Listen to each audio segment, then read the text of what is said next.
الرحمن الرحيم الحمد لله نحمده ونستعينه ونستغفره ونعوذ بالله من شرور أنفسنا ومن سيئات أعمالنا ومن يضلل فلا مضل له ومن يضلل فلا هادي له وأشهد أن لا إله إلا الله وأشهد أن محمدا عبده ورسوله أما بعد. My dear brothers and sisters, it's been a very long time since I've recorded one of these videos, and this is of course my fault, and I would like to just apologize for the long delay in making these videos. But inshallah, I have made something, inshallah, that you'll find very fruitful and at the same time very, very important. So I encourage you to gather all your friends, gather everybody you know, and allow them to watch this video. Not just because I want to have views or anything like that. I really don't care about how many views this thing gets. But in all honesty, the benefit of this video, inshallah, will be great. Now, without further ado, the topics we plan to discuss, inshallah, will be trust in Allah, right? And just constantly being aware Allah is with you and the best for you is going to happen. This is basically the main focus, inshallah. So it's trust in Allah, and remember this, I'll be constantly repeating this as well. So trust in Allah and complete belief from Allah. That's it. And as you can tell by the title of this, our main focus, inshallah, will be the story of Maryam, Mary, the mother of Jesus. So one of the best women of all time, right?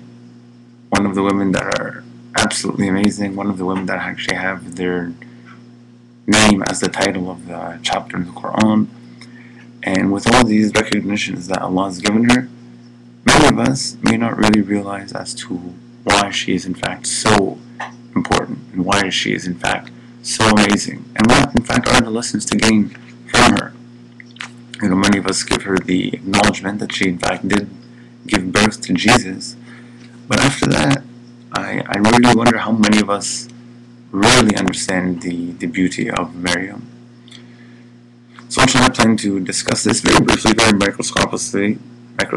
I don't have that much knowledge, of course, but at the same time, it's something that I really found amazing, and inshallah, we can all benefit from this.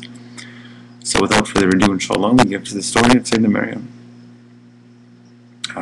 So the beauty of Maryam was her entire family was extremely noble and pious. So her entire lineage was known as a very pious family, a very religious family. And as you go up, you find that she comes from one of the best families at that time. And she would be constantly in prayer, constantly remembering Allah. Absolute great person, right? All the people knew her in the city. All of them knew she was an amazing human being. And she was just loved by everybody.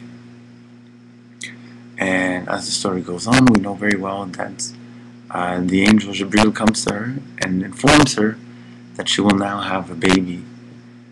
And she was shocked. She was completely surprised. She's like, well, how is this possible? I never had any interactions with any men. I pray, how does this happen to me?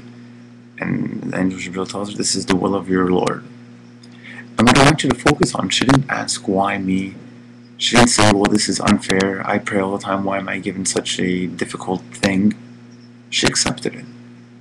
And she accepts it, obviously, because of her absolute trust in Allah, her absolute faith in Allah. Right? No question, no hesitation. No, oh, this isn't fair. Oh, this is too difficult for me. Oh, I don't think I'm ready to do this. If this is Allah's will, then I have absolutely no objection to it. This is something we ourselves have to really take note of. Many times when we read something in the Quran, we forget that this is actually the word of Allah. We don't pay attention that this is actually the command of Allah coming to us. So we say, oh, this doesn't apply to me right now. Oh, I'm too young for this right now. Maybe after I get married, or, many excuses that human being can come up with, and I'm sure I don't have to be the one to give you these excuses. You know them yourself from your own natural experiences. But you look at the differentiation here. You look at Maryam, the mother of Jesus, how she says, okay, if this is Allah's will, this is what I will do. And you look at the human beings of our time right now. Huge difference. And don't forget, pregnancy is really something we can never compare to. Like even us right now, when you really think about it. We will never be put through a test like this. Never in our life. The biggest test we'll have will never amount to the scrutiny that Miriam will go through. So keep this in mind. So as pregnancy goes by, obviously, all the signs begin to show. So eventually the time comes for her to have this baby, so she escapes to the outskirts of the city. And imagine, ready to give birth, she's tired, she's hungry, she's thirsty, and she's in the desert.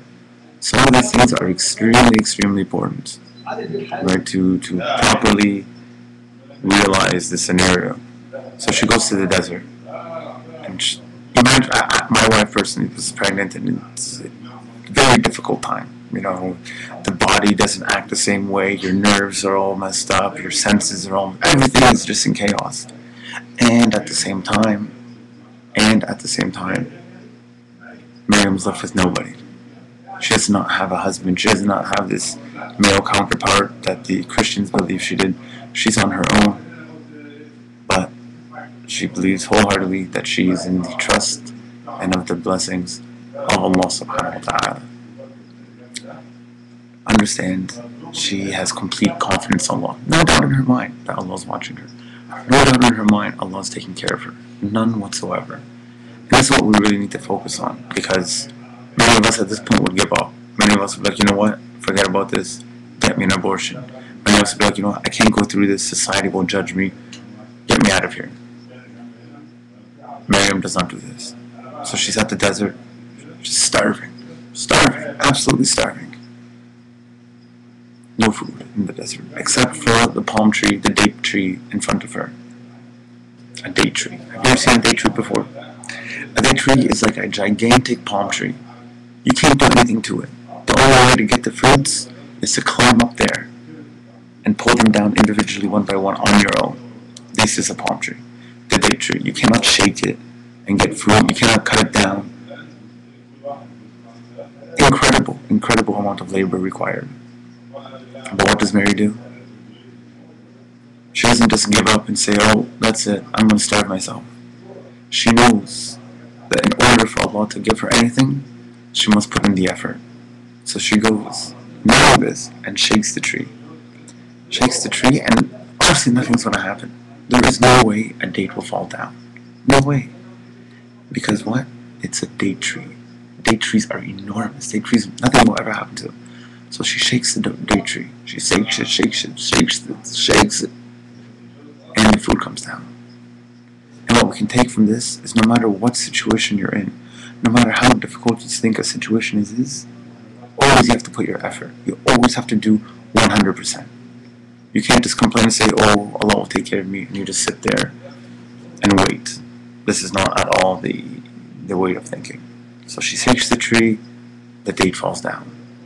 Inshallah, continued in part 2, we go more into how much trust and faith she has in Allah. But keep this in mind, everything we do requires effort. So if you plan to do anything useful, if you plan to improve the state of the Muslims in any way, you have to put in your effort. You have to do your very best. You can't just say, you know what, I'm going to pray, inshallah things will be good. You have to get involved. You have to help your community. So this is just the beginning. So you have to put in your effort. Even when you study in school, you have to study to get an A.